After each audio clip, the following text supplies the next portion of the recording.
Back in 2004, I got permission from the DoD to go on Whiteman Air Force Base and do some shooting and some interviews. Quite honestly, I don't think they'll ever let me back on that Air Force Base again, and here's why. This is the primary anti-armor round that we use. It's called the depleted uranium. The total amount of munitions that we covered in the time our unit was there would probably cover by a couple of layers at least 2 to 3 football fields. The giant munition you see behind me is the GBU-37 5,000-pound bunker buster. You deal with military situations, you're away from your family, you're on your own. In Gulf War I, our military reported in some cases that they were ill within 48 hours. And of course, they had no idea that they were using depleted uranium weapons and certainly were unaware of the harmful effects. We got sick immediately. Rashes all over their bodies. Brain damage. And we were all just exhausted. Excruciating headaches. We had no protection. The president lied. And really what we are victims of Desert Storm. The civilian population will continue to be exposed to increasing levels of DU internally. In fact, depleted uranium is a death sentence. Individuals are depleted uranium casualties, whether they're civilians or combatants. These people in the Department of Defense are lying, not only to the troops, they're lying to the whole world. They're trying to pawn off our nuclear waste as an appropriate mechanism for a military arsenal.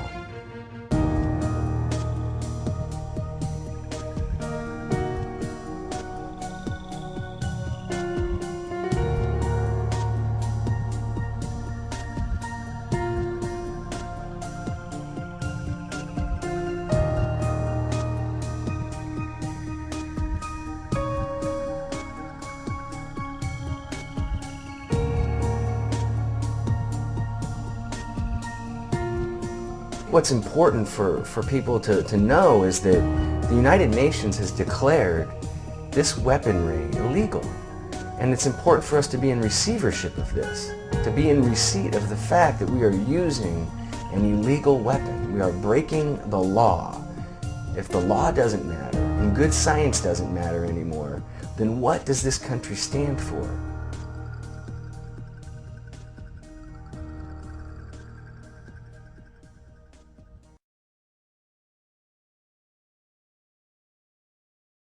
We don't want your Iraq war. We don't want your Iraq war. Bring our troops back to our shores. Bring our troops back to our shores. Am I right or wrong? You are wrong. You're wrong. You are wrong. You're wrong.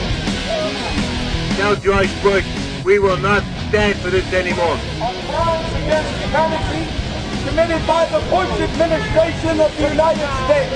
How dare we torture and murder? How dare we have secret prisons?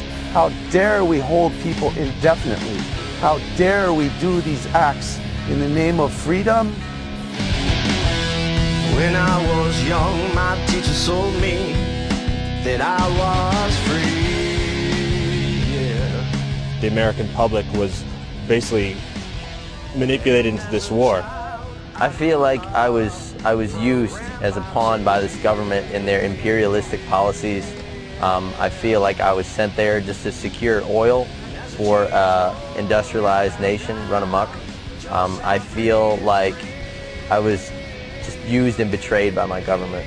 58,000 of us didn't make it back from Vietnam, and now 3,000 aren't making it back from Iraq. It's time to find a better way. Bush and everybody in that administration needs to go, and they need to go on trial, and we need to change this nation for the better. And we all need to find what's common with our causes and get together. It's called voting, and if enough people will turn out and vote for a third-party member, we can get rid of the Republicans and the Democrats, who both represent the same corporate interests, and we can get a third-party member in there who will actually represent the will of the people. Together, we're going to take this country back for the people. Thank you. Washington, for the death of my comrades in arms, for the lies that you told this country, for your negligence in Katrina, for your wastefulness in spending, for the lack of jobs that are in this country right now. you're fired.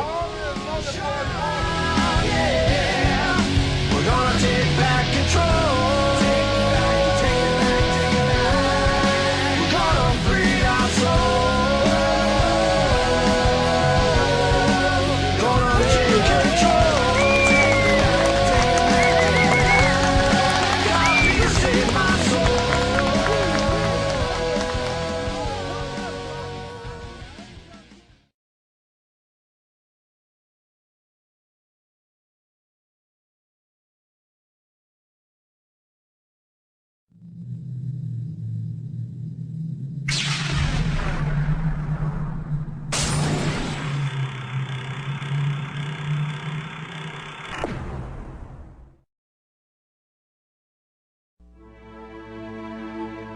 We have seen their kind before.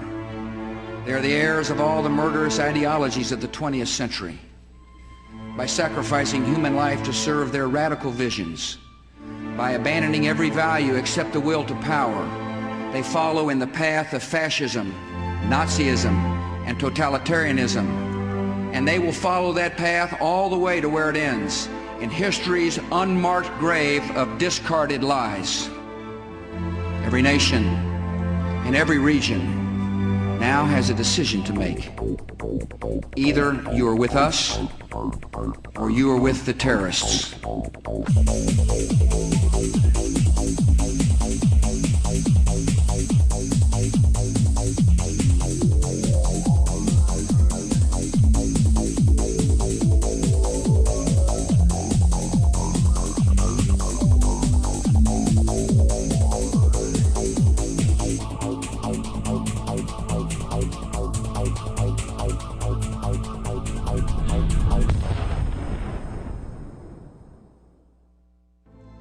Freedom and fear are at war.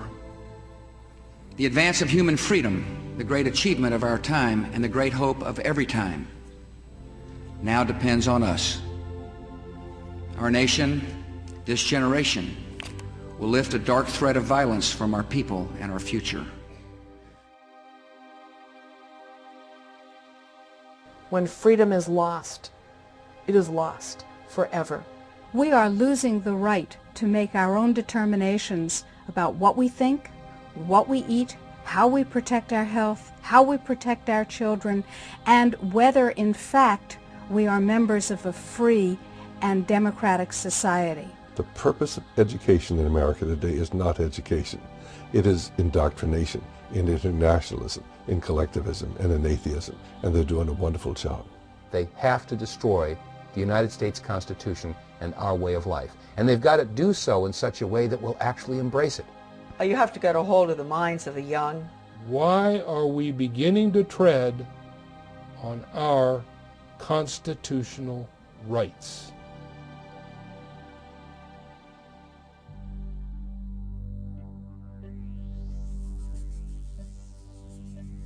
A globalist is someone who believes in globalism, and globalism essentially is the desire for one world government, one world military, one world economy, which on a broad philosophical basis may not be that bad. After all, we are one humanity living on one planet, and frankly, I can see the day coming when somebody's going to say, hey, where do you come from? And you're going to say, I'm from Earth. But the problem is that we are being pushed into globalism by secrecy and by deceit, and nobody's getting a chance to actually consider the ramifications or consider the methodology that's being used to push us into this globalization. And that leads to the $64,000 question. Let's assume that these globalists, and they make no secret about their desire for one world economy, one world government, let's assume that they're successful. What is our guarantee that some new Hitler-like tyrant won't gain control of that worldwide mechanism? The driving force behind globalism is just plain old socialism, because if they want to control every person in the world, if they're going to take care of you from cradle to grave, if they're going to take care of the education system, they're going to take care of the health system, all of that requires central administration. And the wealthy elite who have the money and the power know that if they can create a one world global social system, that they can control the central authority. In other words, world control, world domination, one of the oldest desires in the history of the world, going all the way back to Alexander the Great. I'm an international freelance reporter. I have covered over 70 global meetings around the world in the last 11 years. Those meetings include the United Nations General Assembly, United Nations mega conferences, the Group of 7 Finance Ministers meeting, the Group of 8 Foreign Ministers meeting. I have covered peacekeeping. I have covered NATO.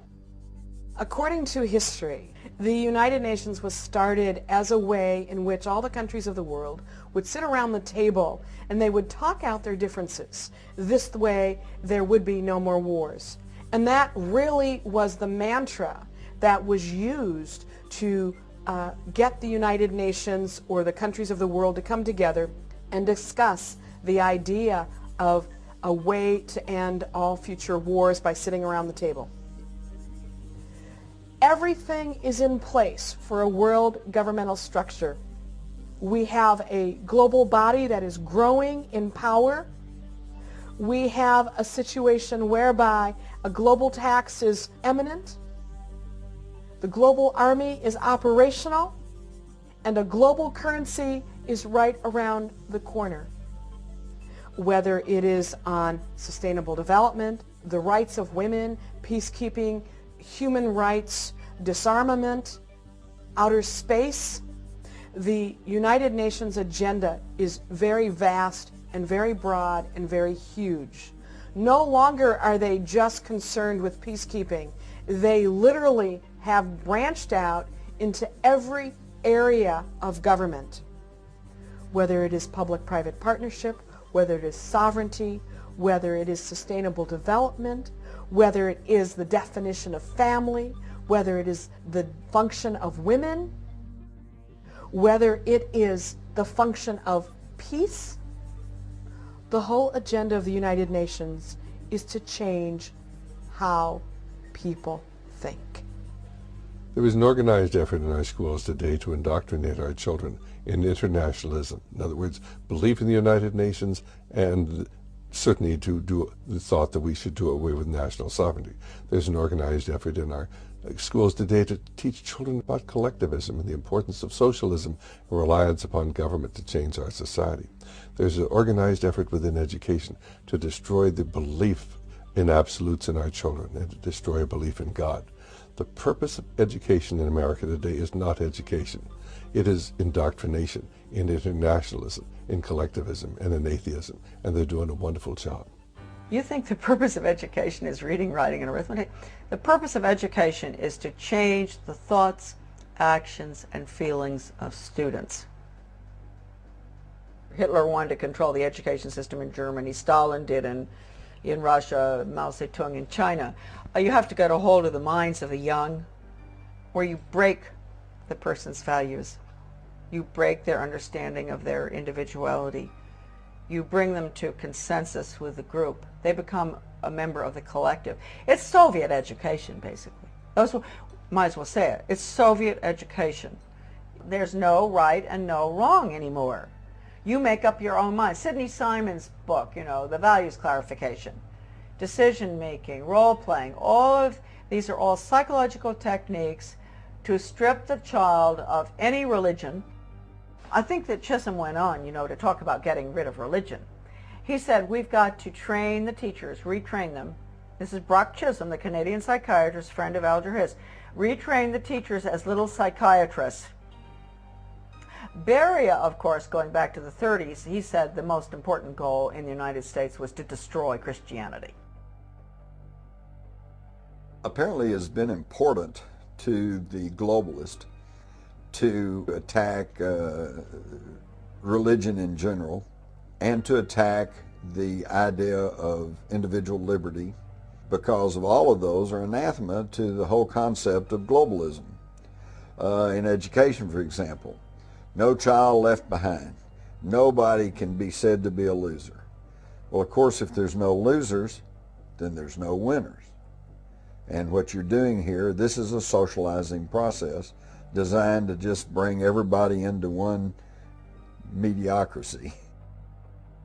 You've got to veer them away from the idea of patriotism towards their country, sovereignty of the nation, a belief in absolutes, right and wrong. You cannot expect to have a smoothly running world socialist system if you have people out there who are going to object to what you're trying to do. So you have to brainwash.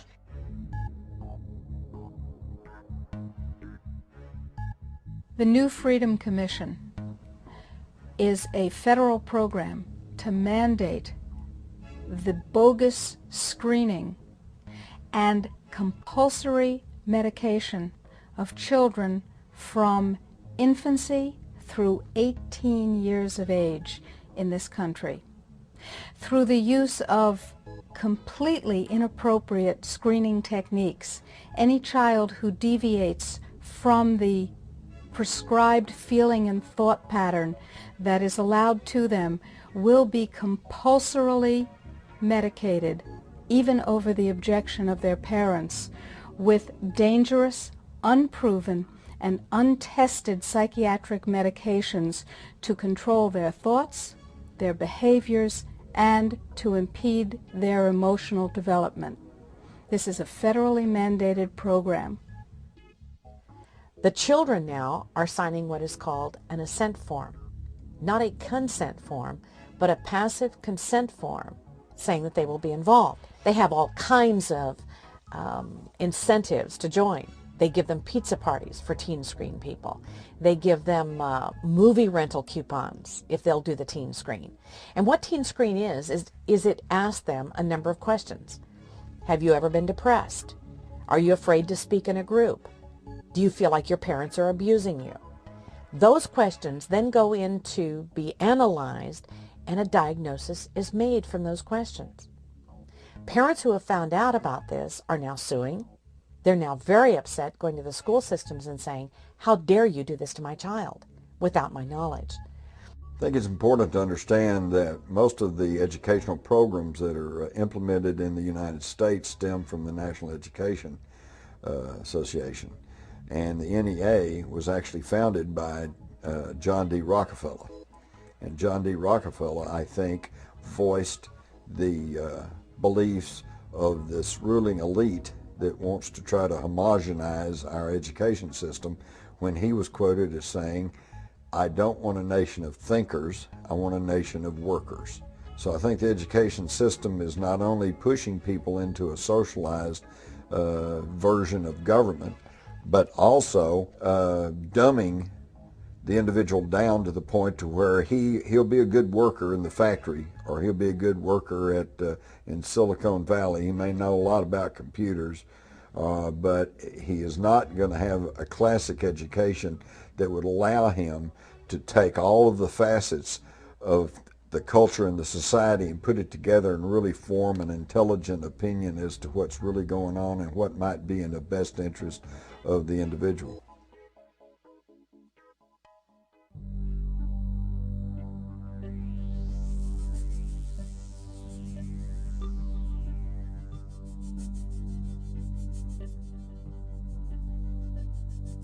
One of the topics that is taboo is any discussion whatsoever about shadow government. Now, 10 years ago in the early 90s, when people called in mainstream talk shows and brought up issues like the Council on Foreign Relations or the Trilateral Commission, in some cases there was one major talk show who proudly says he's got half of his brain tied behind his back, actually said on the radio that there was no such thing as the Council on Foreign Relations, and anybody brought that up was a conspiracy, wacko, kook, wingnut, etc., etc. Now we all know, of course, that the Council of Foreign Relations is a very real organization. It's been around for a long, long time. America forms its opinions by information that's provided to them. And common sense will tell you that if the information that you get from your mainstream media is misinformation or disinformation or even a lie, then common sense will tell you that the opinion is an extension of the lie. Now, unfortunately, America and indeed the rest of the world is getting information that's being massaged, it's being spun, it's being prepared for them for consumption. And when we watch the mainstream media, it's really easy to recognize this after a while because, you know, the mainstream media usually carries three major stories as a continuing, ongoing investigation. And of course, they intersperse other unimportant stories in between. So while America is continually watching stories about Michael Jackson or Scott Peterson or Natalie Holloway, or sometimes they'll get really controversial and they'll talk about some of the scandals in Washington, the Valerie Plame issue. There are all kinds of things happening behind the scenes while America and the rest of the world focuses on these big three news stories that are, of course, you know, paraded in front of America 24/7 and told that this is real news. Media blackout is nothing more than media control. It is the determination of what the public will hear, what they will not hear, and how to make it sound in such a way that the public will accept it. And it is totally against everything this country stands for, but the average person doesn't even know that they're experiencing it anytime they turn on the TV.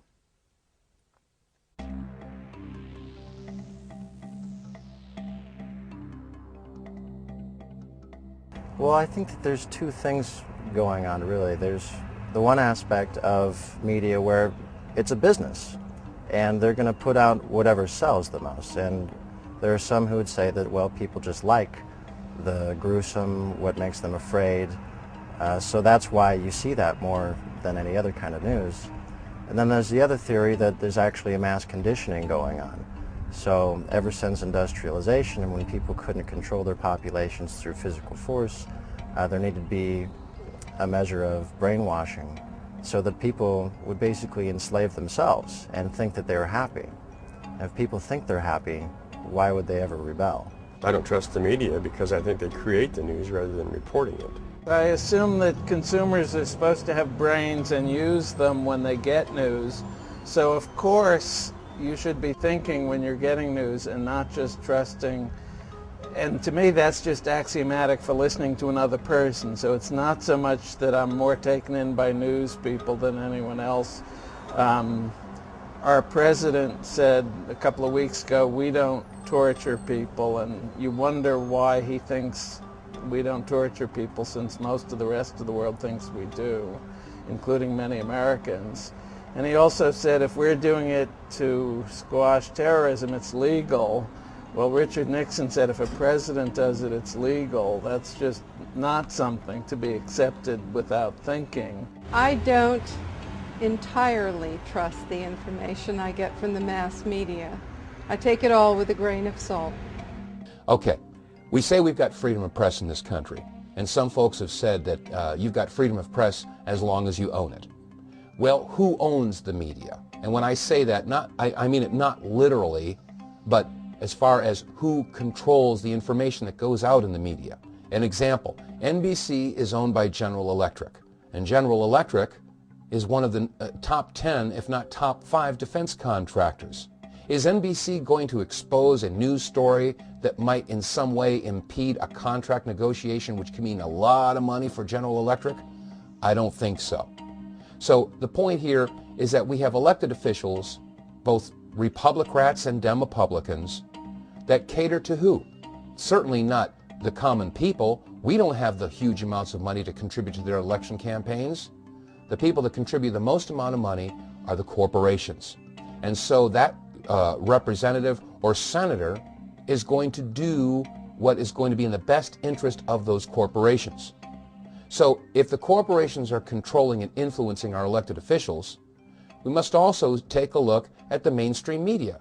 Who pays the bulk of the advertising dollars that keep the mainstream network news going? Is the major corporations. So what we have now is we have corporate control of elected officials, corporate control of the media, and this is why some people are now calling it the corporate Borg, because they have assimilated several different areas of our entire society. The corporations control agriculture, technology, manufacturing, industry, education, communication. They control our elected officials. This is not a government of, by, and for the people. It is a government of, by, and for the corporation. And by definition, when business controls government, that is inescapably fascism. It might come as a shock to many people, but the form of government we have in this country today basically is socialistic. We have social programs for everything. We have educational programs to bring the curriculum around to what the national education authorities want. And basically we have a socialist program, but instead of the benefits going to the people, the benefits go to the corporations. Okay?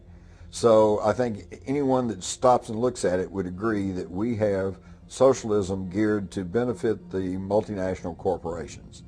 Now, interestingly enough, this is pushed along by a fervent nationalism. What's good for GM is good for the country, okay? And our country, right or wrong, and we're going to go take our form of freedom and democracy to some other country. If you don't like it, we'll just invade you and occupy you, okay? Now, what does that tell us? That tells us that the form of government that we're operating under today is National Socialism. And that should come as a shock to many people, particularly when you consider that National Socialism in German, shortened down, means Nazi. So, because the Nazi Party was the National Socialist German Workers' Party, National Socialist Deutsche Arbeiterpartei, okay? And so they shortened it to Nazis. And by the way, that was a form of fascism, okay? And the man who coined the term fascism was Benito Mussolini in Italy.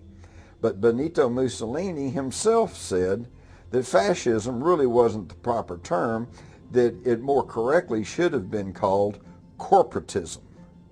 And that is simply when you have the corporations running the country and controlling the government. Now, this is what we saw in fascist Italy. This is what we saw in Nazi Germany. But the difference is this. In those countries, but before World War II, the state took over the corporations. In the United States today, the corporations have taken over the state. But the end result's the same.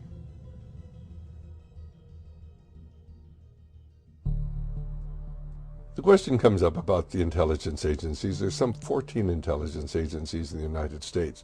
I mean, there's the FBI and the CIA and the DIA and the NSC, and there's Army intelligence and Navy intelligence and Air Force intelligence and Coast Guard intelligence and probably a couple of other intelligence agencies I don't know about. They have always worked together through the defense intelligence agencies, and when the government tries to tell you that there was no communication among these agencies, they're simply just not telling you the truth. Prior to 9/11, Putin of Russia warned that there was going to be a terrorist attack on the United States. The German intelligence warned us, the Moroccan intelligence warned us, the Jordanian intelligence warned us, even Mullah Omar, head of the Taliban, warned us, the Mossad warned us the attack was coming on the United States. On the 6th of August, and this was brought up by the 9/11 Commission, on the 6th of August, why the President received a briefing, the presidential daily briefing, which said Osama bin Laden determined to attack in the United States, and the attack talked about hijacking American planes. And yet, both the leaders of the FBI and the CIA said, well, we knew an attack was coming, but we were certain it was going to be overseas. How could they have possibly given the President a briefing on the 6th of August said, Osama bin Laden determined to attack in the United States? And they tell us that the attack is coming overseas? They're simply lying to the American people. And the tragedy is, it doesn't matter how ridiculous something is, if you say it often enough, most Americans will believe it. We were told that 19 Muslim fanatics somehow bypassed our $40 billion defense system, hijacked 4 planes simultaneously, causing their transponders to go off almost at the exact same time. We're totally lost from FAA radar, not to mention satellite radar and NORAD radar. made their way to New York and crashed into two prominent landmarks, the two towers of the World Trade Center, and then another one crashed into the Pentagon, and then another one crashed in Pennsylvania, and all of this under the direction of a Muslim cleric hiding in a cave in Afghanistan with a computer. Now, if that ain't about the craziest conspiracy theory I ever heard, and yet that is what we are expected to accept as the legitimate version of what happened on 9/11. We've heard eyewitness accounts and testimony from fire officials that indicate that there were bombs, explosives, possibly detonating charges that were utilized in the collapse of the World Trade Center buildings. In the documentary 9/11 in Plain Sight, video and photographic evidence is used to point out a number of discrepancies in the official story of September the 11th. We were all told that a Boeing 757 crashed into the Pentagon.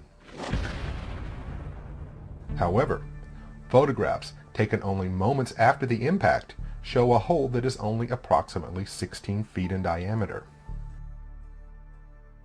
As the host, Dave Von Kleist, asked the audience, how does an airplane that has a wingspan of over 124 feet fit into a 16-foot hole and not leave any wreckage on the outside of the building? Other inconsistencies at the Pentagon include on-the-scene eyewitnesses, many of which describe a much smaller aircraft and the distinct smell of special weapons-grade explosives known as cordite. Why didn't the media report these inconsistencies? Instead, the mainstream media concentrated their coverage on video footage of the E-ring after a gigantic structural collapse which occurred almost a half hour later. Why didn't they show the world the actual impact damage? Why didn't they show us the 16-foot hole? Instead, they chose to ignore the first 30 minutes of the attack at the Pentagon and to present what could be interpreted as deliberately misleading information. One of my experiences in the Army was being in charge of the Army's imagery interpretation for scientific and technical intelligence during the Cold War. I measured pieces of Soviet equipment from photographs. It was my job.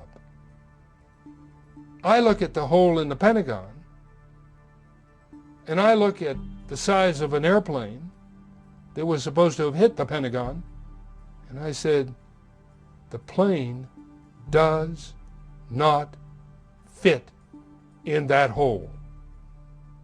So what did hit the Pentagon? What hit it? Where is it? What's going on?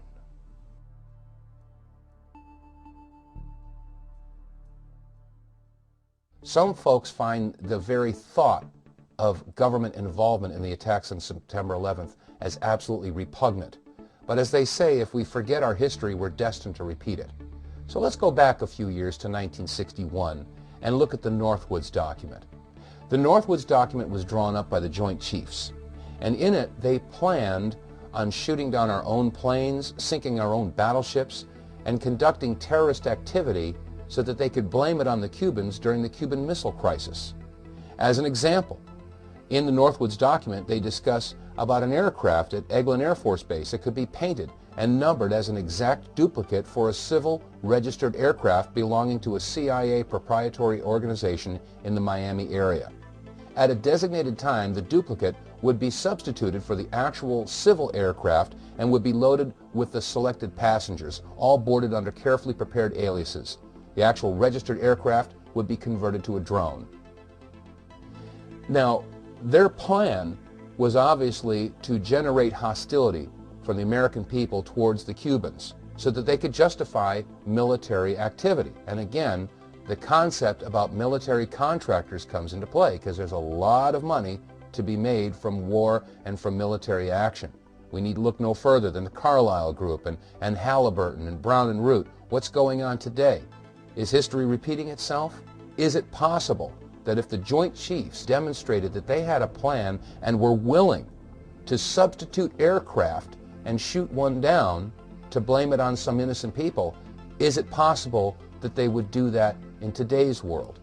Is it possible that the aircraft that attacked on September 11th were not the commercial airliners at all?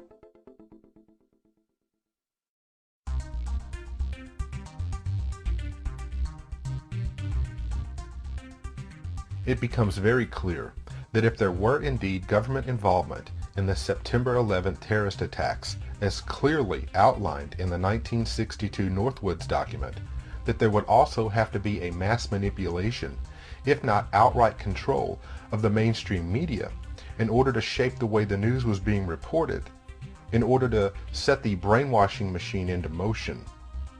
On the morning of September the 11th, there was a lot of video footage and photographs taken of the second tower being struck by the second plane.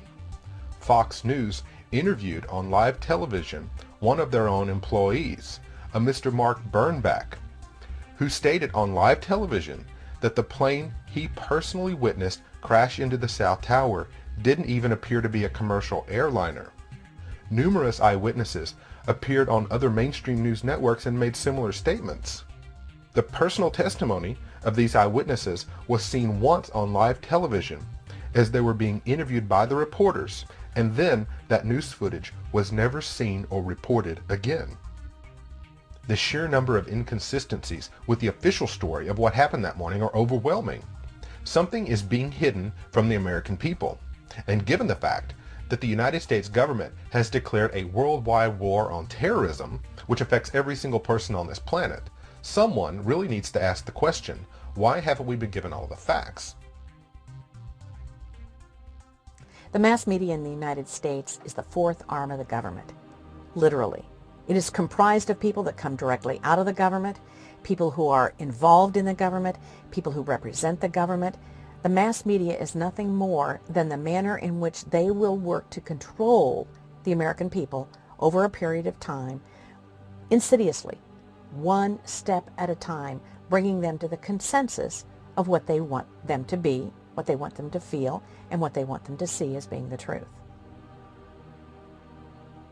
Well, there is an example in history of a republic and in a country filled with educated and cultured people who, in the space of a month, changed into an empire because there was damage to a prominent building, and then immediate legislation was passed, anti-terrorist legislation, and the whole country shifted from a republic to an empire.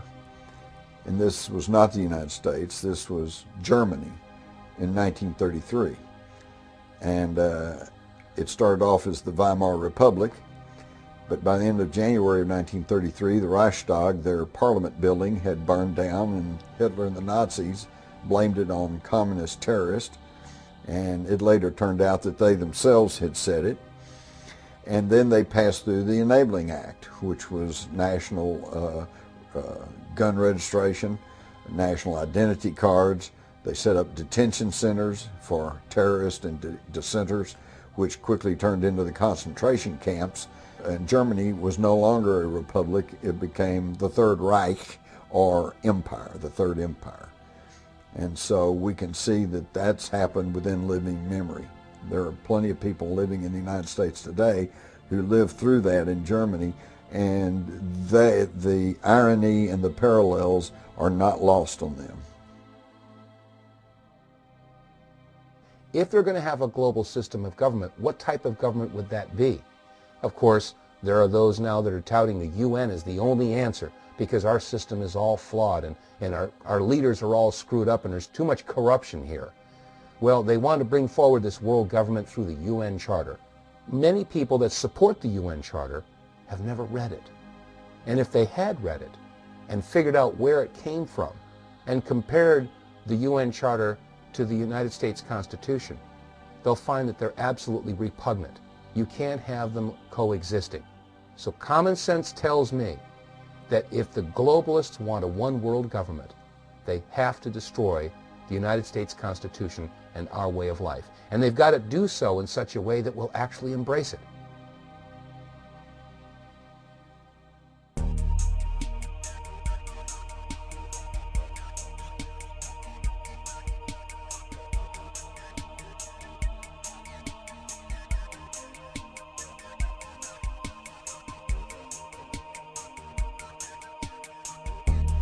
I know many citizens have fears tonight, and I ask you to be calm and resolute, even in the face of a continuing threat.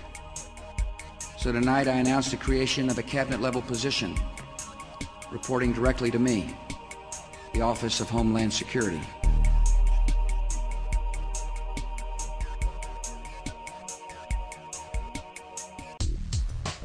As a direct result of the September 11th attacks, the Bush administration sought to the creation of the USA Patriot Act and the formation of the Department of Homeland Security. The USA Patriot Act circumvents the U.S. Constitution and invalidates most of our treasured rights in this country. It may seem perfectly acceptable to most Americans that they would have to relinquish some of their rights to gain some sense of safety. But somewhere along the way, someone forgot the fact that it's not our government that gives us our freedoms. They are inalienable rights, and they cannot be taken away. The people of the United States have simply been conditioned to give their rights away freely. The USA Patriot Act seems less of a tool to fight terrorism and more of an instrument to monitor and track and intimidate everyday law-abiding citizens in this country. It is a blueprint for a modern-day, American-style Soviet Union. Some in this chamber and in our country did not support the liberation of Iraq. The Patriot Act defines the term domestic terrorism in such broad terms that anyone who might simply speak out about the current administration or engage in political protest could be labeled as a domestic terrorist. When we're talking about chasing down terrorists, we're talking about getting a court order before we do so. The U.S. government can monitor all internet activity and phone conversations of any person, anywhere, anytime. Law enforcement officers have the legal authority to break into your home and conduct sneak and peek searches of your belongings. They can do this at any time without your knowledge and without your consent, and they can do this without the need for probable cause and without a search warrant. The terrorist threats against us will not expire at the end of the year, and neither should the protections of the Patriot Act. U.S. citizens may be incarcerated indefinitely without charges ever being filed, without access to an attorney, without access to the courts, without a phone call, and completely without due process. How did you let this happen? Wake up out there. You know, it's your children. Don't you care? Look what these people are doing to you. The public is being manipulated into adopting these policies because they are not aware they're taking place. They're done at such a high level at the United Nations and at levels above that the public doesn't even see this taking place. They're more concerned with what's happening in Aruba, or they're more concerned about the latest collegiate abduction because that's what they're being force-fed from the media, and they don't know that there is a world court. The average person has no idea that there's a world court or imminent world police. And that is the sad part, is it's being done without their knowledge.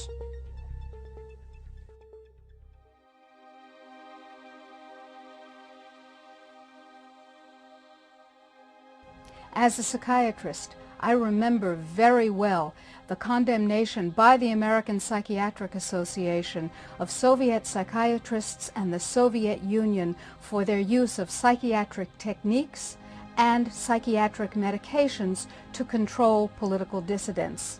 Sadly, shockingly, we in the United States have become those same oppressors.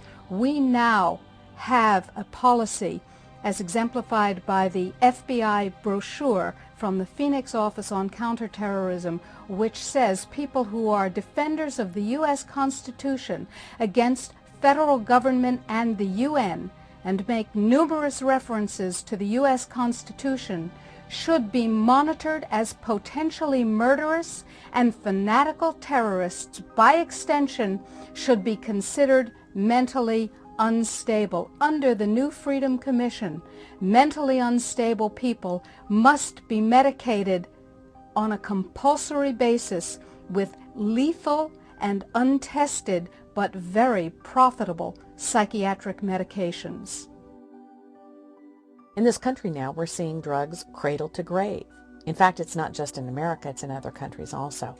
Children as young as 2 years of age are being put on certain types of drugs to decrease the amount of their aggressive tendencies. When they're evaluated and felt to be just too aggressive at 2 years of age, they place them on a drug. All the way up and through high school into adults, and of course we know how the adults are being affected by drugs like Prozac, Zoloft, Wellbutrin, and being placed on these for all kinds of reasons. The drugs are being used all the way through the adult period of life into the geriatric. When I was a director of nursing in a nursing home, I would see these people being medicated so severely to keep them quiet, to keep them from doing anything, having any feelings. They were easier to maintain in bed than they were to get out. And this is a horrible situation that we have evolved into in this country. And of course now with Alzheimer's, it makes it even worse, the medication of these elderly people. So we have now a system that finds a reason to medicate everybody. Now this is absolutely bizarre when you consider that freedom of fill in the blank is what this country is all about. And yet, under the guise of a diagnosis, whether it's accurate or not, these people will then be forcibly drugged and helped or hindered. Who knows? Who knows what will happen as a result of these deleterious drugs that are given in combinations and amounts that many times are not safe. Yeah, there is a war on freedom, and we're being told over and over and over again that we need to support George Bush, and we have to support the war in Iraq, and we have to support this war on terror, and we have to support all these laws that are coming by because, of course, they're all here to protect us. And yet, when you look at things like the Patriot Act, this allows the FBI or any law enforcement agency to utilize what they call sneak and peek. They can go into your house when you're not home, and they can go through all of your stuff and without your ever knowing about it. How is this protecting your rights? That's just one example where we get to think we're free. You know, on the patriotic holidays, we all break out our flags and we wave them around and we sing patriotic songs like I'm proud to be American, or I get to think I'm free.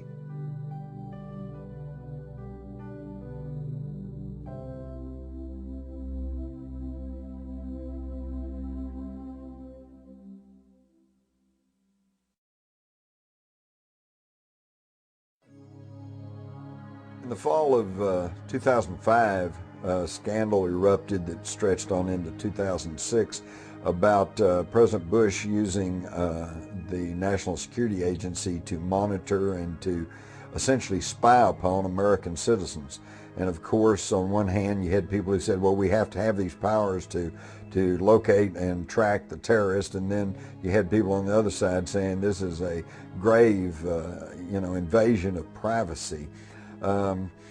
If the history of the United States was one that had always used such powers correctly and only against true enemies of this country, I would be a whole lot more supportive. But when you go back and look at history, you go back to the Red Scares of the 20s, when J. Edgar Hoover was sending the FBI against political dissidents and against political parties. You go to the COINTEL program of the 70s, when Nixon and the FBI were being used against race groups. COINTEL program was used against Dr. Martin Luther King Jr. They were targeting peaceful dissent, and that's just anathema to a free society. And even in the current spying scandal, we find that most of the targets were not Islamic fascists, they were environmental groups and anti-war groups. So I think we have to be extremely careful in giving these types of spying powers to any government, because historically it has only been proved that they will use it against their political enemies. The average American would be so shocked to find out there's something called COINTELPRO, the FBI's covert action programs against American citizens. That's the name of their document, the government document, not my rendition of it. In fact, it is Report 94-755 called Supplementary Detailed Staff Reports of Intelligence Activities and the Rights of Americans.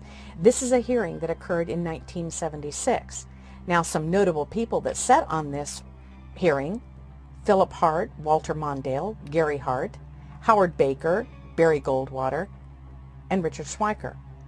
Now, this Senate report tells what the FBI was doing against the American citizens, literally. Here's their statement. COINTELPRO began in 1956, in part because of the frustration with the Supreme Court rulings limiting the government's power to proceed overtly against dissident groups. It ended in 1971 with the threat of public exposure.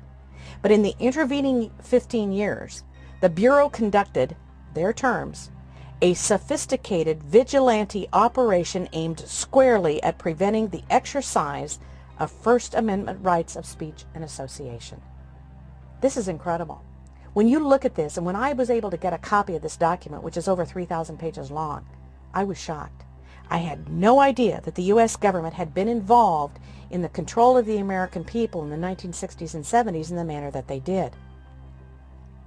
One of the purposes of COINTELPRO was to, number one, promote national security, number two, to prevent violence, which it did not, because it had a lot of violence in the program itself, but number three, listen to this. The agency has the duty, the FBI, has the duty to do whatever is necessary to combat perceived threats to the existing social and political order. Notice, there's no mention of protecting First Amendment rights, of protecting any rights, of protecting any constitutional rights, Bill of Rights, nothing other than the prevailing, existing social and political order.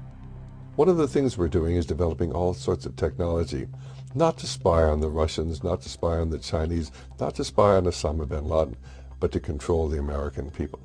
We have satellites. Are they monitoring what's going on in Russia or China today, or are they watching what's going on in the United States? We have a program known as Echelon, where they listen to every telephone call, every email, record every fax here in the United States. And all of this is done by computers. All of these messages are kept indefinitely on computer disks.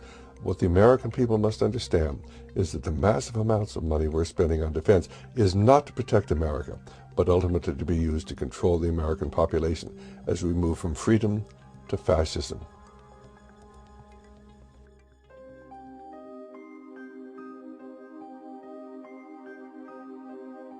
Community policing is a program that was introduced under the Clinton administration. It was authorized and funded under the Violent Crime Act of 1994.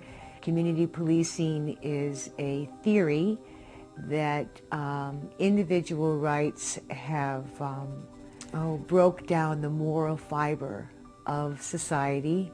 It's a hodgepodge of every ideology and every religion on the planet, pretty much. There's a piece of everything in there. They're trying to make it a fair and a just world for everyone, but for no one in particular. And basically what the law does at the national and international level is protect global trading rights over national and local businesses. And at the local level, communitarian law balances the rights of the individuals against the rights of the community at large.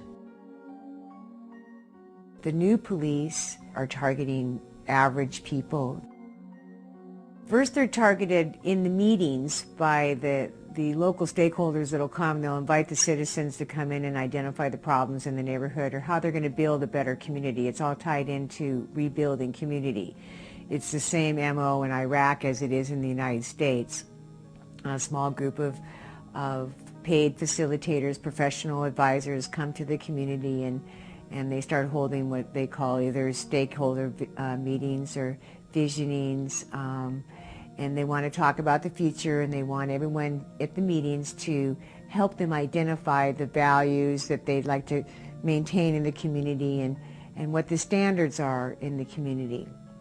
And in these meetings, they also ask people to identify problems in the neighborhood, and so this is your opportunity, if you're that kind of a person, to go in and talk about that neighbor down the street that is always working on his car, or he's got a loud motorcycle that His friends are always coming over at 2 o'clock in the morning. I've heard a lot of different petty little neighborhood complaints come up in these meetings, and then they go from that point to maybe they need to investigate this person, investigate their friends a little bit more. I kind of narrowed it down to you're either an asset or you're a problem. And then if you're identified as an asset, then they'll have your specific skills and abilities. They have interviews that were designed by Jody Kurtzman and John McKnight at Northwestern University, Evanston, Illinois. It's an 11-page interview of questions, very in-depth questions, whether you know how to bathe a 6-month-old baby, if you can take care of elderly people, can you cook, can you sew, can you clean, can you vacuum, can you wash windows. It's very detailed. It also has your fraternal and political affiliations, your personal information, your home address, your age, any dreams or desires you might have about starting a business. It's very detailed. That is part of the database. They've got numerous ways of gathering the data. It's been a top priority since the 92 Declaration at Rio came out. You'll have absolutely no private feelings, no private thoughts, no private hopes, no private dreams. The types of information that they want, it just gets more invasive with every program that I see. It was Henry Kissinger who said that power is the greatest aphrodisiac of all. And I believe that this is what motivates these people who work behind the scenes. But there are people who actually give themselves over to the dark side, and they're well rewarded in this life. Between 1994 and 1995, I had one of the most intimidating experiences I've ever known. It was at the time that I was going to release a news story that George Bush Sr. was responsible for the deaths of Gulf War veterans and the transfer of biologicals and chemicals to Iraq during the 1980s. And prior to doing that, I had notified his office that we were going to be releasing this information. I was working alone in my office in my home in Houston, Texas, at about midday when everybody was at work, and lo and behold, my office began to shake. It was shaking so violently I almost had the fax machine drop the phone off of it. I couldn't imagine what was taking place, so I went out on a balcony right alongside the office. Looking up, I saw the biggest helicopter, the closest helicopter I have ever seen, hovering over the house. I called a friend of mine who knew that I was going to be doing this, going to be releasing this information, and I said, what do I do? And he said, well, I would get out of the house. So I went downstairs with my keys and went to open the door to the garage. And lo and behold, as I opened the garage door to back out, there was a Crown Victoria with its rear end up against my car. So there was no way that I could leave at that point. I went back upstairs. I called him, and he said, well, I think this is simply intimidation. So I learned early on that there are people that don't want information out. There are people that are not happy about people that do speak out, but I decided that fear was not going to control my life, and I've continued to tell the truth as I know it since that time.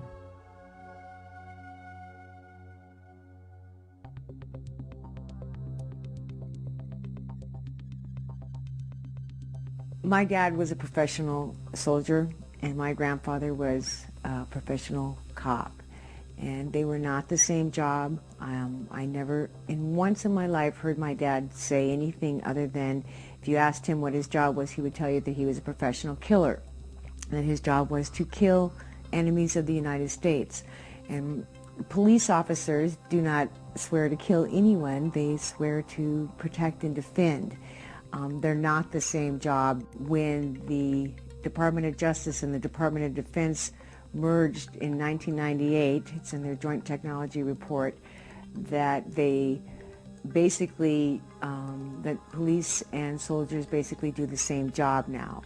Under the legislation in 1994, the Violent Crime Act in 1994 has a lot of the new programs were embedded inside that legislation that authorized the distribution of technology and equipment that was left over from the Cold War. They got permission to start sharing it with the local police in the late 90s. The American police are working in two joint programs, one with former KGB agents and Israeli Mossad. They're going back and forth to Israel. JNSA is sponsoring some of the trips.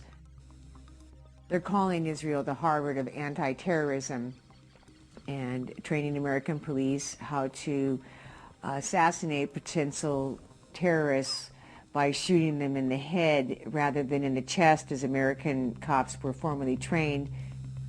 So most all of the training now, it seems to me, to be between the police and the Army has blended to the point where I don't think that there is a difference anymore. I think that it's all in name, really. Interestingly enough, it's probably the military people that understand the dangers of posse comitatus more than anyone else. The use of the military, or integrating the military into the law enforcement establishment, is something that the military understand the danger of. And hopefully people will see this and realize it for what it is and stop it while we can. This has been our protection against a military dictatorship. President Bush has advocated doing away with posse comitatus, using the military to establish a dictatorship in case of an emergency. What's even more significant is that leaders of the Pentagon are totally against this, saying, we are not trained for police action, we're trained for combat. We would have to change our training. The military, this is not the function of the military. But President Bush wants the ability and the power to establish a military dictatorship. We are absolutely violating our own laws on posse comitatus because the federalized military is not, I say again, is not authorized under posse comitatus to do civilian police work. But we're doing it. And we're doing it in a way that says, oh, well, we must, because that's the only way we'll get the job done right now. But no one in Congress has raised a hand and said, should we authorize that? Should we allow that? Is that the direction that this country is going? That we're going to have martial law because of a hurricane? Back during the Reagan administration, when George Herbert Walker Bush was primarily in charge, and Colonel Oliver North was deeply involved in the Iran-Contra scandal, as it came to be known, North issued some plans for the military takeover of the United States for martial law. And among the things that they said they would activate martial law against were, one would be a nuclear war, which is somewhat understandable, but also widespread dissent of a U.S. invasion abroad. So according to plans that were laid back in the 80s, if enough people said they're against the war, then they could declare martial law.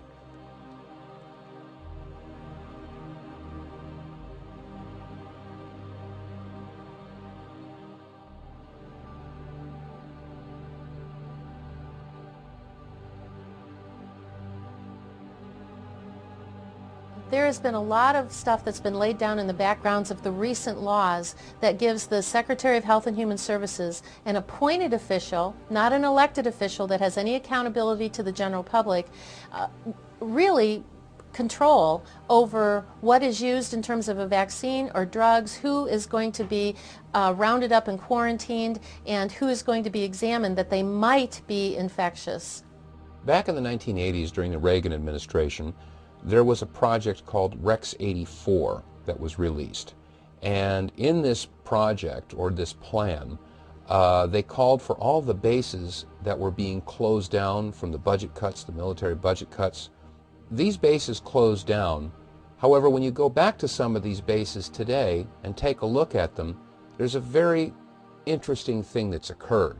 The military bases used to have fences with barbed wire that faced out to keep people from the outside from getting into a secure area. Now a lot of these bases that have been closed down has the barbed wire facing in. as if to keep people from the inside from getting out. Now, why would this occur? Is it possible that there is or was a long-term plan that would eventually anticipate rounding up large numbers of people to withhold them? Now, we apply this into a scenario today. We know that we've got these terrible terrorists all over the world that want to do us harm. And we know that there's the threat of chemical and biological attack.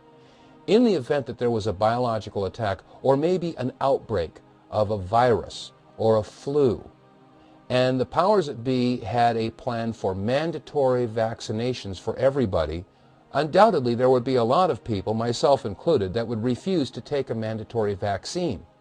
Is it possible that they've anticipated this and are going to want to round up all the people that refuse to comply and hold them in detention centers for their own good? Is it possible that this whole plan has been in place for decades? As a result of my experience in the military, I was vaccine injured, and I've made sort of a statement that I will never take another vaccine as long as I live, nor will I ever give another vaccine. I had no idea the damages that could be caused by vaccines, the dangers involved. There were a couple of things that George Bush made a comment about with the bird flu. One was he pushed forward the agenda to give the pharmaceutical company complete liability protection by saying incorrectly that the pharmaceutical companies need to be protected, that the reason that they aren't getting into the vaccine business is because they're being sued for their inferior products. The other thing that he talked about was the fact that this could be such a rampant pandemic that we would have to pull out the National Guard, possibly mobilize the military in order to quarantine and containment. It's actually been shown in the literature that those types of enforcement arms aren't very effective.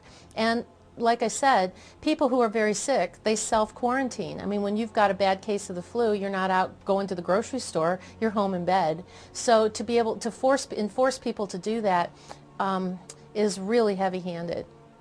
Cooperation is mandatory in a communitarian society. You will do what you are told, and they have the techniques and they have the technology to invade pretty much every area of your life.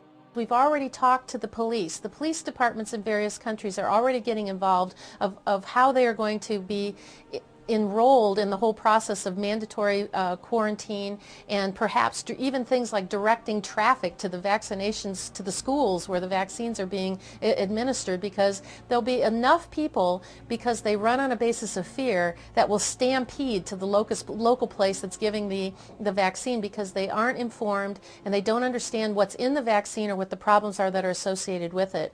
But the 25% that decide, or the percentage of whatever that says, I don't want to have anything to do with that, the enforcement arm could very well come through the national ID card or something along those lines that shows proof of vaccination.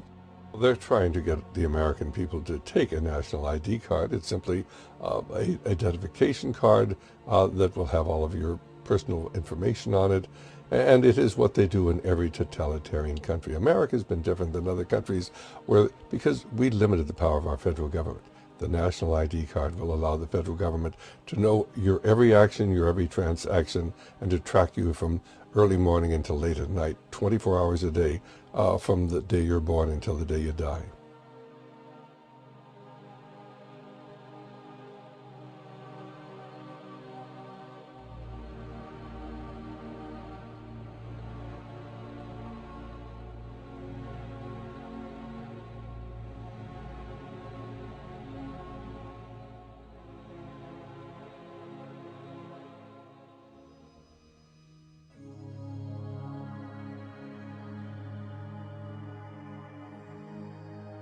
RFID stands for radio frequency identification.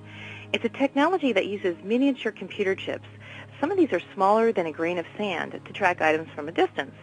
And they're hooked up to little miniature antennas. The combination is called an RFID tag. Now, each of these little chips has a unique identification number that's sort of like a social security number for things. Big companies like Procter & Gamble, Walmart, Gillette, and even our own government, including the State Department, the Department of Homeland Security, and the U.S. Postal Service, would like to put one of these RFID tags on every manufactured item on planet Earth, and they're already putting them into some identity documents like U.S. passports and potentially driver's licenses. RFID radio waves can travel through solid objects like purses, backpacks, wallets, shirts, shoes, and communicate their number to reader devices in the environment. And these reader devices can be hidden in doorways, under floor tiles, and ceiling tiles, and secretly, silently, and invisibly glean this unique RFID number from the objects that people are wearing and carrying. And of course, this number is more than just a number. I mean, it can link to unlimited information in a database about the product from the time it's manufactured to the time it's disposed. It could have the identity of the person carrying the object on it, perhaps even linked to credit information about the person who purchased it. The government already is buying private data on consumers, and many of us don't even know it. And they're mining this data to find patterns and find people of interest. Right now it happens to be terrorists. Of course, tomorrow, who is a person of interest might change. And while they say today they just want to use this in the warehouses to track widgets from point A to point B, we know that they have other plans. My co-author, Kathleen Albrecht, and I found patent applications at the U.S. Patent and Trademark Office. One of them is by a company, IBM, and it's called Identification and Tracking of Persons Using RFID Tagged Items. IBM talks about the government using this technology to track people in public places with something they call the Person Tracking Unit. And the places they want to track people include airports, train stations, bus stations, libraries, sports arenas, museums, theaters, elevators, and even restrooms. These tags, if they're on all the products, and these scanners, if they're ubiquitous, as is the plan by major corporations, we could have a Big Brother surveillance society.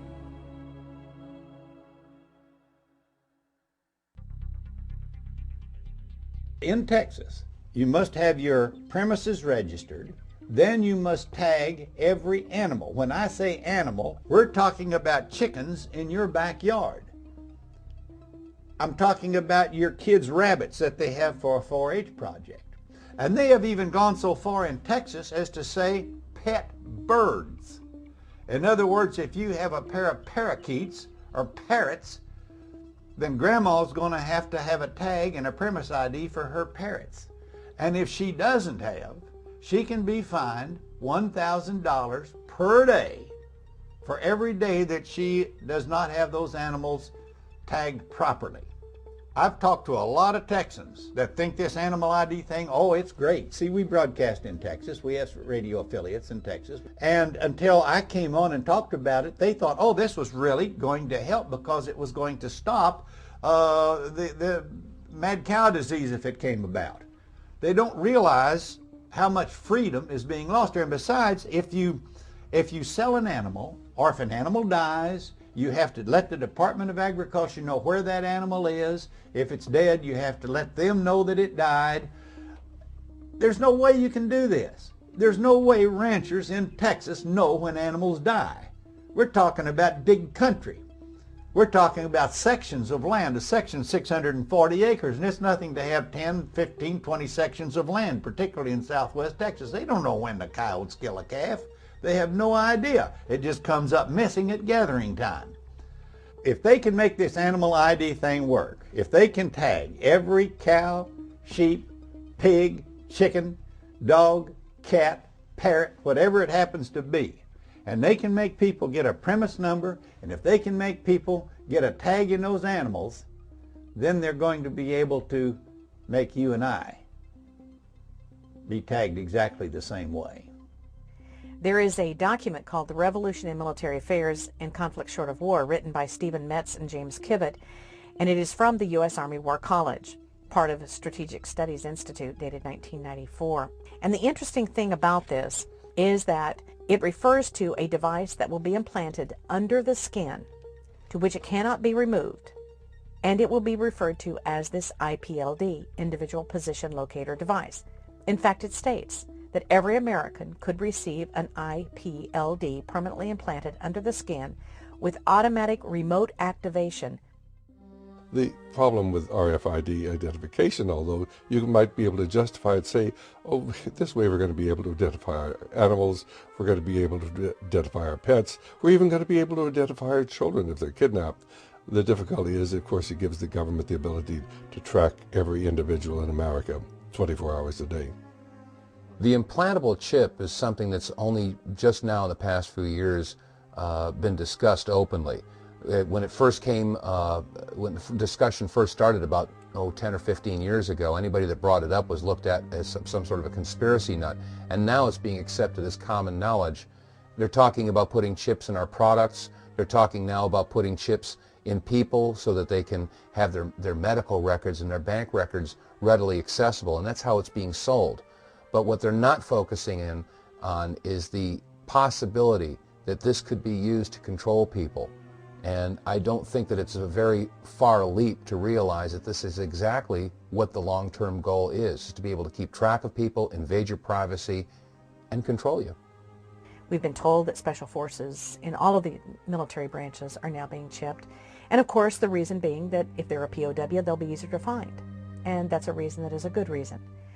And that's the problem, because utilizing all this technology has so many benefits to it, to the manufacturer, to use an RFID chip in all of their items to track them, to be able to track people on the roads, to be able to track their speed. But the obverse has to be looked at, which is we lose our civil rights. We lose our freedom.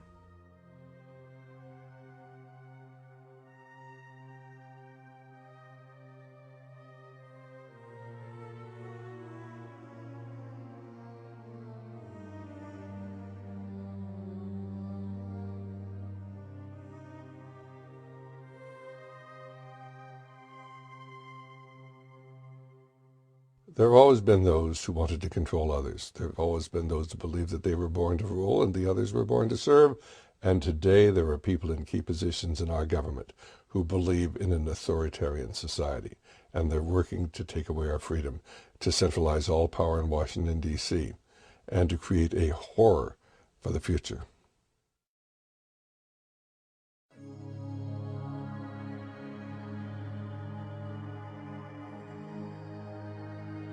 To understand the true motives behind some of this legislation and some of these contingency plans and some of these regulations, you only have to read George Orwell's book, 1984.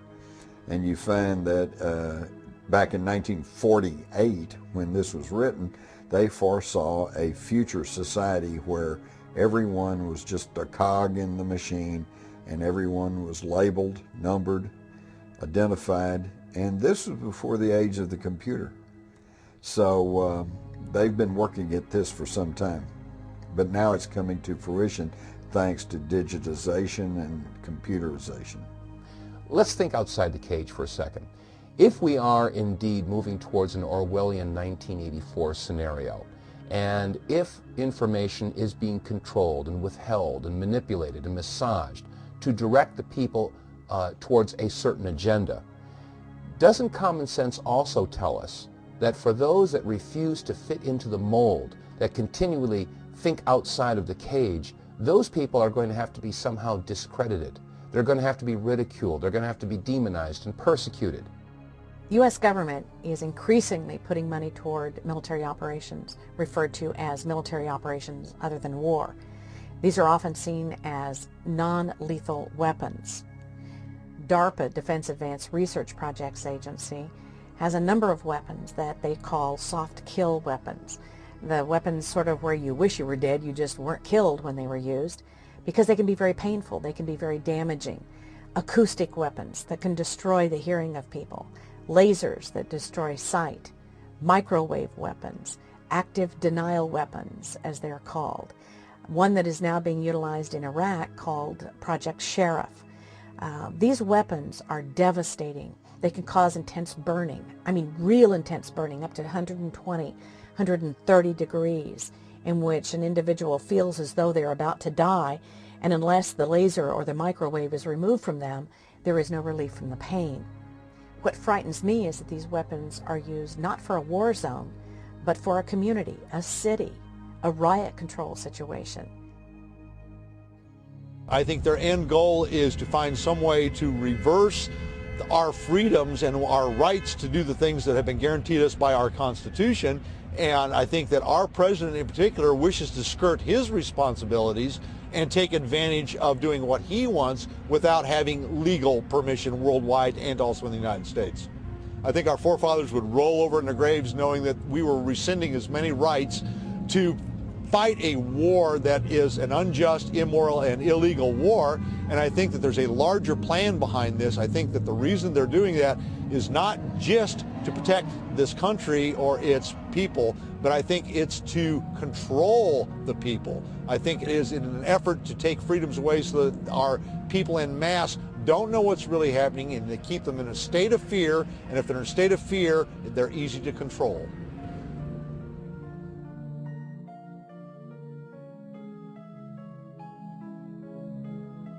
The Founding Fathers pledged their lives and their fortunes and their sacred honor. I don't think it's too far of a leap to understand that your elected officials are certainly not going to pledge their lives. They're not going to pledge a penny of their fortune. And by these two, they demonstrate that they have no sacred honor. How many of your elected officials have sons or daughters that are serving in the Iraq War? I think you start to understand what's going on here. We, the people, are their cannon fodder. They have sent our sons and daughters to fight their wars so that they can have their spoils. This is what it's all about. It's imperialism and it's fascism. And some folks hear that and say, oh, you must be anti-patriotic or anti-government. I am not anti-government. This government is supposed to be of, by, and for the people. This government is supposed to be following the guidelines or the rule book, which is called the United States Constitution. Here's where I think that we have the power, is that there are about 1,000 of politicians down in Washington, D.C. There are 200 million adults in this country. Why we are letting them get away with what they are, why we're not marching in the streets, why we are not actually down there physically extracting them from their offices and firing them. I mean, if we had employees in our individual businesses that were treating us like our government employees are treating us, they would be fired. They'd be out. We have come to this position in our thinking that they are the government and they are in control. And unfortunately, that old saying of the people get the government that they deserve, apathy and lack of participation has led to this particular point in time.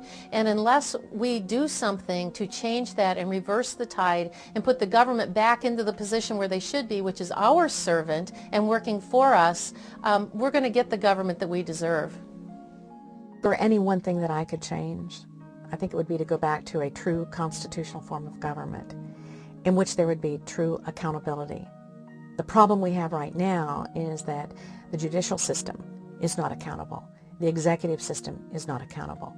And so therefore we have a government run amok that controls its people with many, many regulations and laws, many of which are not constitutional. So to return to a constitutional form of government is an absolute. We have to do that. And without that, we have no hope. Why are we so naive to think in this country that we have a government of, by, and for the people, when time and time again you look at the people that are in power and it's always the same families? I mean, look at the Bush family. I mean, we're talking a century now that family has been in power. And common sense also will tell you that if we have in this country public servants, the elected officials, they like to call themselves public servants. Well, common sense again. The governor lives in a governor's mansion, okay? The senators, the representatives, the president, elected officials, they all have chauffeur-driven limousines. A congressman or a congresswoman need only serve one term, and they get retirement for life. They have health insurance and benefits, and they have limousines. Wait a second, they're supposed to be the public servants, and yet they're living in mansions, and they go to work in great big hallowed halls of marble and glass.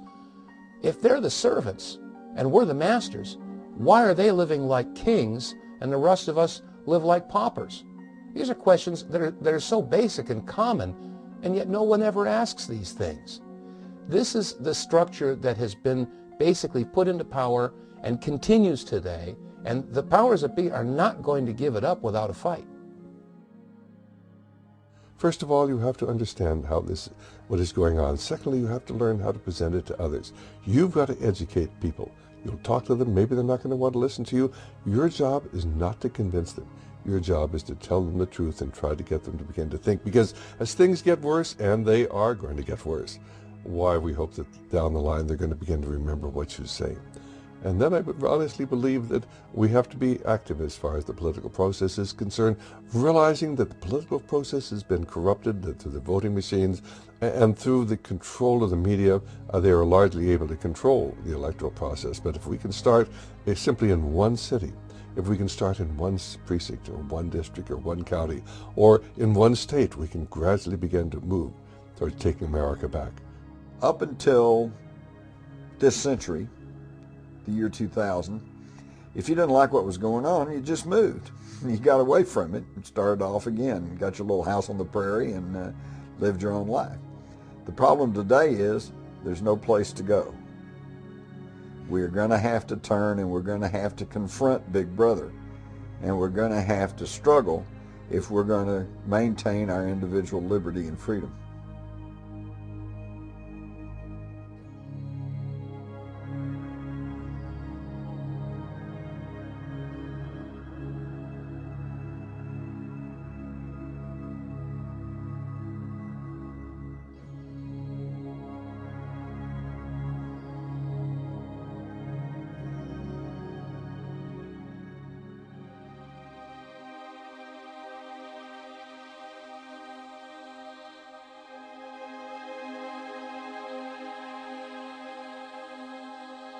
Unfortunately, with the technologies that are currently in place, in terms of the vaccine registries that are trying to be passed on a state-by-state basis to track people from cradle to grave, with the DNA types of tracking that is being implemented, with the RFID types of technologies that are being advanced in a huge agenda in a very rapid way, I fear that what could be coming 5 years down the road would be a show me your papers types of society, that you won't be able to move, you won't be able to travel, buy, sell, or trade, go to the grocery store, go see your doctors without being able to show your ID card, your RFID tag, something that gives some sort of complete identification that you are now bought, sold, and controlled by our government.